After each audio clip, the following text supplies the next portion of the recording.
Welcome back, guys. I want to apologize for the delay in the uploads. I didn't want to make another video about this project until I actually had it finished so we can kind of show you everything that we were trying to do and move on to it.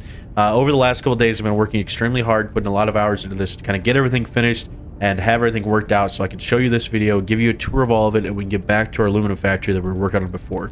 So it's finished. Everything worked out great. That's a lie. There were so many struggles and so many things that I've learned along the way.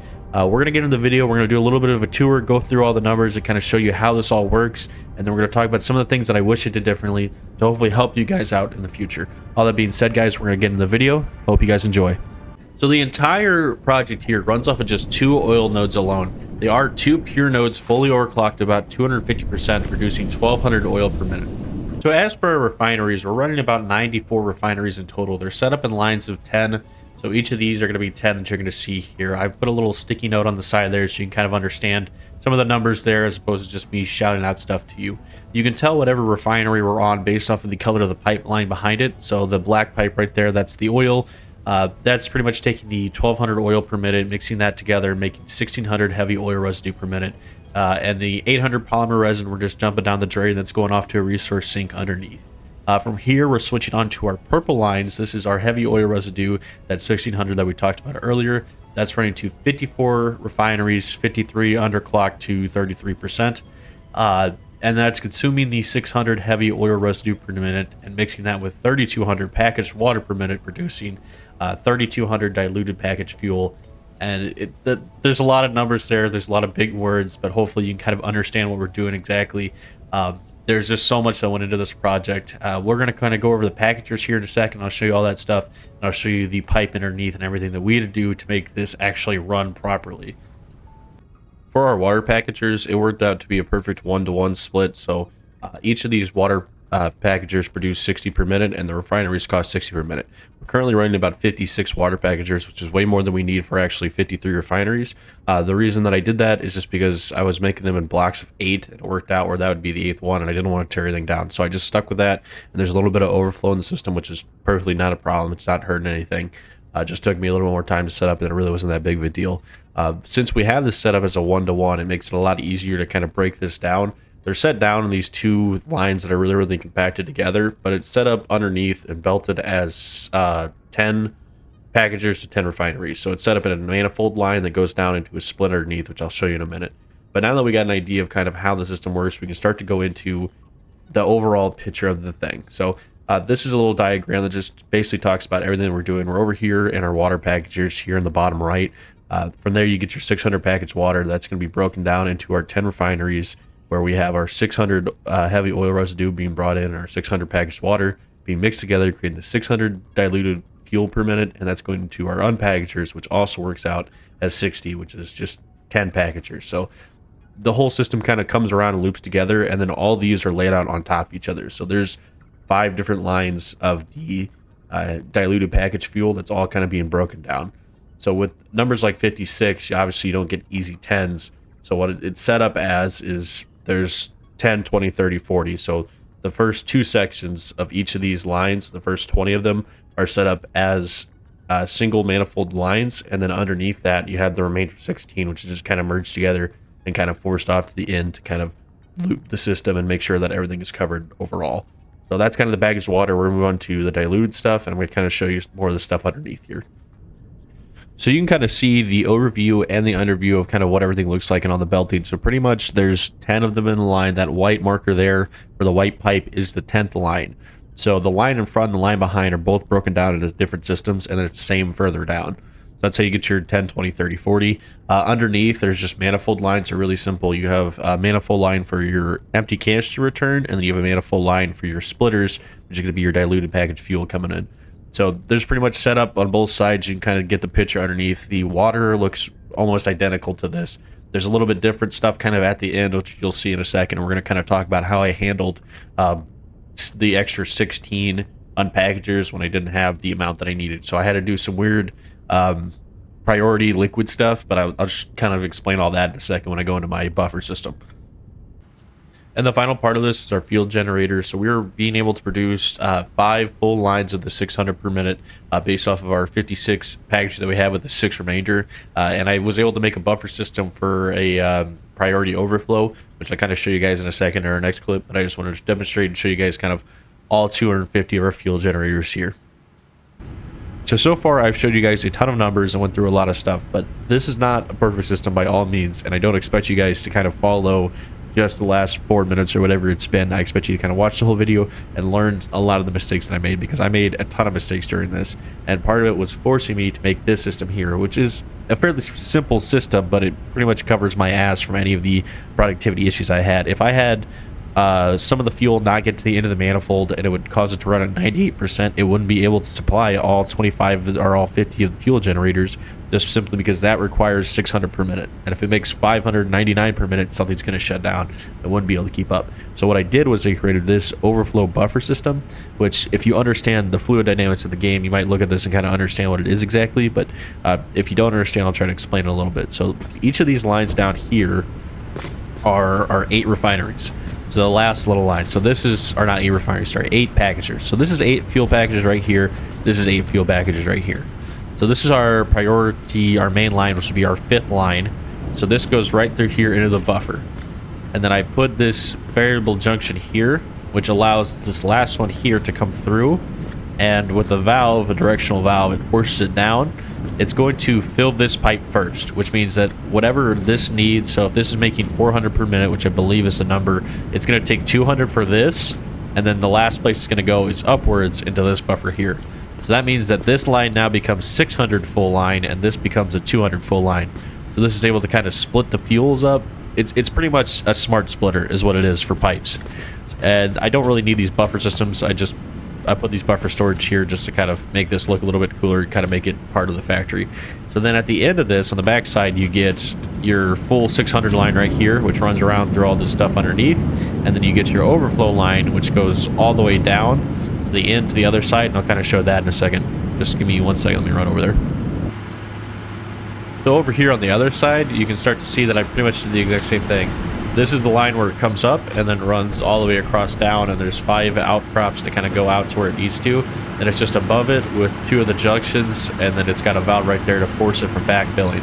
So this way that something's always getting consumed. This system isn't going to backfill into here, and this system isn't heated up anyway, so it really matters. So this just kind of balances out all the system and allow all these to run at max capacity at a consistent 37,500 megawatts per minute. This does cause some backlog issues. Like over there does not run at 100%. If you watch this video at all and kind of pay attention to some of the machines, you will see that occasionally stuff over there goes yellow. But the purpose of everything over there is that this runs and this is able to kind of bypass it. In reality, 1200 oil per minute with this system should run about 40,500. So 40,500 megawatts per minute. So I'm downing the power outage on this a lot to kind of make these generators work properly and not have any more issues, which I'll talk about more kind of at the end of the video, because I did make a ton of mistakes, and if I would have planned out better, I think I could have got much better productivity numbers out of the system. But in terms of just kind of dealing with the amount of problems that I've dealt with, I just want to move on from it, and 37,000 megawatts of power is not anything to kind of laugh at. So I'd get a deep success, but there's definitely some things that they could have did better. We're going to keep moving on with the video and kind of showing you the rest of the stuff in these towers over here.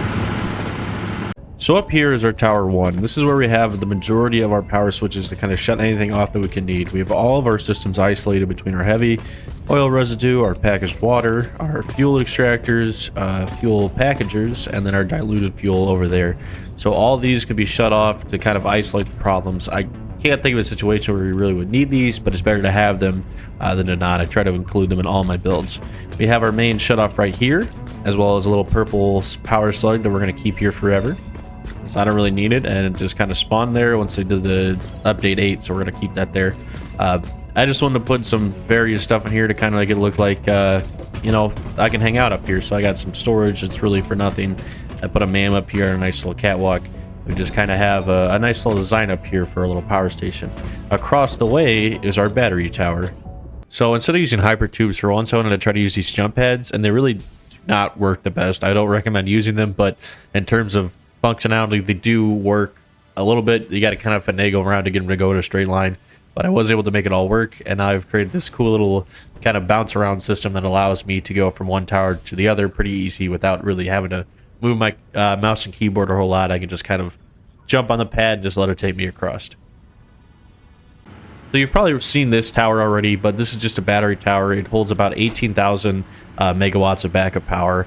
I'm probably going to end up adding more later on in another part of my factory, but just in terms of having backup power and kind of protecting the system if it does shut down, I set this up. So this little valve here, or power switch, allows me to kind of turn off the connection from our generators into our actual power grid, and we can kind of see our battery tower working here. There was a ton of comments basically suggesting that I need to start putting this stuff down to prevent this whole problem that I had to begin with, which is shutting down my entire power grid and having no opportunity to get it fixed. This should prevent a lot of that. Obviously, if I just ignore it and I go too far, I can still shut the grid down, but this is going to help me out a lot. So this is kind of everything that's involved here. There's all of our refineries and our packagers, our fuel generators, both of our towers, kind of everything we have, including our buffering system, and kind of the whole project as it is. We're going to move on to our next part of the video, which is going to be just talking about a lot of the things that I did wrong, which hopefully should be really informational to kind of explain to you guys if you do try to do this, or kind of give you some tips for the future if you have to deal with any sort of diluted packaged fuel in the future. So we're underneath, and you're immediately going to kind of see some of the problems that I had. Like this stuff right here is really dumb, and the reason why it's set up like this and not kind of cleared up and taken away is kind of want to show you guys some of the things that I did wrong to begin with, and I'll kind of clean them up later as I go. But pretty much what I was trying to do here is I wanted to put everything underneath to make above as clean as possible. So I built all these pipes underneath here all the way down this way to kind of get everything set up right, and it didn't work. The reason why it didn't work is it required it to pretty much pull 600 and fill 600, which it was able to do. The system was set up correctly with the numbers, but since it was pulling from below, if you remember the kind of buffer system that I have over there, it tries to fill this bottom pipe first. So it would go up, and then the moment that it would pull from this one, this would kind of drain backwards down. And I tried putting valves, I tried putting pumps, I tried doing everything that I could, and I just could not get it to work because it constantly tried to pull from these bottom lines first and fill up here instead of trying to fill upwards. So I even tried to kind of get by it by doing this stupid little thing, and this didn't work either, obviously, which kind of forced me to move everything above, which is a really big pain in the ass because I had all this stuff set up down here. This is an oil line that I had to completely bypass and just skip and move this all up above because it wasn't working. As soon as I got to a point where I required 100% 600 per minute out of it, it became a problem. So pretty much these needed to constantly run, and I was not allowed to do that, which meant that down the line I had more issues and more issues. I should have probably did the overhead fuel valves or the fuel pipelines for the water stuff, but this is turning out okay because I'm already producing more packaged water for our systems than I need.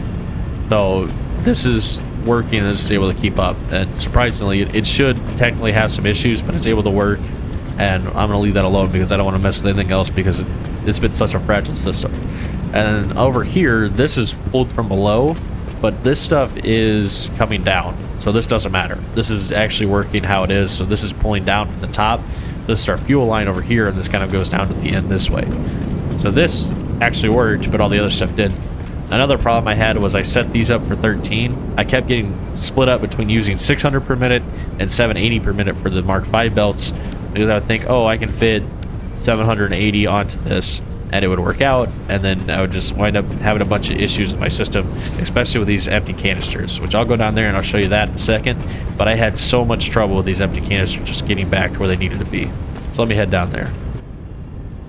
So this is a lot of Mark V belts. There's a lot of moving parts in this just to kind of get everything where it needs to go and get it back to where it needs to go. So pretty much, I tried a couple different designs that were not working. I tried to come up with some design that would allow these to kind of merge into each other and have one big, colossal kind of storage unit for everything, but that wasn't working. And the reason why it wasn't working is because it's very difficult to manage 6 outputs off of just a 2 output thing. So my plan was to kind of merge them all together and then have it all split out, but you need a certain amount to come out because they need 600. Each of these lines needs 600, and you can't get that without having split lines like this and having different outputs, which caused a bunch of problems for me. I probably spent at least 10 hours alone on this, especially for a super simple mistake. Like I had these lines are marked. These are the short lines. So these are the 8 packages right here. And I had it set up to where I wasn't marking these, and I thought I had it right, and I actually had the short one going to a full line. Like these only require like, I think like 400 or 440 or something like that, and I was having 600 come in, and then on the other line I was having 440 come in and 600 coming out. So then I had 2 of these that would just run out of the canisters, and then like the next one over would just constantly have. So that's a little bit fine, but it's okay, don't worry about that. But it's pretty much, it would fill up an entire crate because it was pulling a bunch out and then putting it into another one. So then I sat here for like an entire day, and I pretty much just took the canisters out and then walked over here and then put them into this one just because I didn't have it right. And that took me so much time, and that was just, this whole buffer system here has been such a headache. And if you're going to do it at this scale, I was just trying to find something online, or hopefully you're smart enough or smarter than me to where you can kind of figure the system out, because I wasted so much time on this little simple setup. And eventually I just decided to give up on kind of having 6 of these, and I went down to 5, and I just merged the short lines together because I have 2 inputs and 2 outputs, and that kind of made it a lot easier. And really, I could have dumbed this system down. I could have got this down to just 3, but I just didn't think about that. And honestly, at that point I was so frustrated with the whole thing that I just kind of wanted to give up and move on. So I'm gonna go through the system real quick. Let me show you this. Look at all these packaged waters. There's so much water, and just constantly uses it. And it never stops moving. It just goes down, does all the stuff, and it sends all of it back. It's honestly pretty absurd to look at, if I'm being honest. So there's all that. I'm gonna go through and check out if there's any more like massive problems I had to kind of demonstrate to you guys and kind of explain to you what I did wrong. And then either way, I'm gonna be wrapping up the video here in just a second. I just wanted to show you this valve up top and kind of what I did. In order to kind of make all this stuff as organized as I could, with still putting the pipe up here, I had to do this, which is pretty much pull it from the bottom. And this also caused a problem with kind of overfilling these, so it would fill up this side a lot more than it would fill up this side, which caused me to put these valves here. So these are just limited to 300 per minute, and this kind of fixed a lot of the issues I was having. So this little junction is kind of repeated all the way down. All these lines are set up to hold 2 of these because these only require 300 per minute. So even the oil and everything down here is all the same. It's a valve set to 300. So that is pretty much all the major mistakes that I made. I'm just going to recap and kind of go over all of them. If you're going to do anything with liquids, even outside of fuel generators, you're going to mess with coal power or anything like that, if it requires a liquid, if you need to pull 100% of capacity out of that pipe, do not try to build it below. I know it looks cool, I know it looks organized, but just, you're going to waste 5 hours trying to get it to work and setting up all the pipes, and then once you realize that it's not going to work, then you're going to spend another 5 hours committing to the plan that isn't going to work at all, just to try to make some of your progress work, and you're going to have to give up on all of it and move it all above anyway. So just don't even bother, save your time, move on from that. If you're going to build the empty canister kind of buffer system down there, don't follow my design, don't listen to me. I would suggest looking online and trying to find something. I tried. It seemed like a simple system in my head, and I thought I could manage all the numbers, and I just really couldn't. And it just melted my brain even further and even further. And I just kept committing to the same idea that it was going to work, and realized that it wasn't going to work. It took me way too long. So follow somebody else's design, try to figure out a simple system that's better than what I kind of did, because what's down there will work, and you can probably merge those down to just 3 of those if you're going to do the same amount of numbers. But that was a whole debacle, and be really careful, because it constantly, every time that I would put more into it, it would just, it was a whole mess. So I just, don't make the same mistake I did, and try to figure out the numbers a lot better than I did. Since I did all this stuff with these pipes and kind of had to build them the way that I did, it caused a lot of issues down the line. Like, see, that's shut off right now. What's the problem with this? It's probably just full because it's not actually able to pull all the fuel out. Yeah, so it's full on fuel, which really should not be happening, because it should have a total split. It should be an easy manifold. It should be able to get all this stuff out of here. That's the other thing. Don't manifold this. Like, take the time, make the space. The manifolds cause me so much issues. Like, this is completely full of fuel because of the overflow, and all this stuff's backing up. And I could add more fuel generators over there, try to get it to work, and it really has the capacity for about 16 to 17 more fuel generators. But I'm worried that if I add more, then I'm just going to start losing productivity somewhere else. Like, it's going to pull too much fuel out of the system, and these are going to shut down, and these shut down, and then it goes down the line, down the line, down the line, until pretty much this thing is entirely gridlocked. Like, it's a massive system, and if you're really, really good with numbers and you're smarter than me, that's perfectly fine. You can figure it out. I believe in you, and I hope you work it out, but honestly, at a certain point, you got to realize when enough is enough, and setting it up like this and having the majority of it green and kind of having all of those green, that's the biggest thing. It holds consistently at 37,000, and it doesn't ever shut down any of those. So you know what, I can deal with a couple of these. So that's this whole system. That's going to be the video. I hope you guys enjoyed. Make sure you subscribe down below. We should be getting back to kind of our regular uploads on every Thursday. I do have a ton of kind of overtime coming up for the holidays, so I'll be doing my best to make videos, but we're going to have to just kind of see how it goes. Either way, I hope you guys enjoyed the video, and I'll see you next week.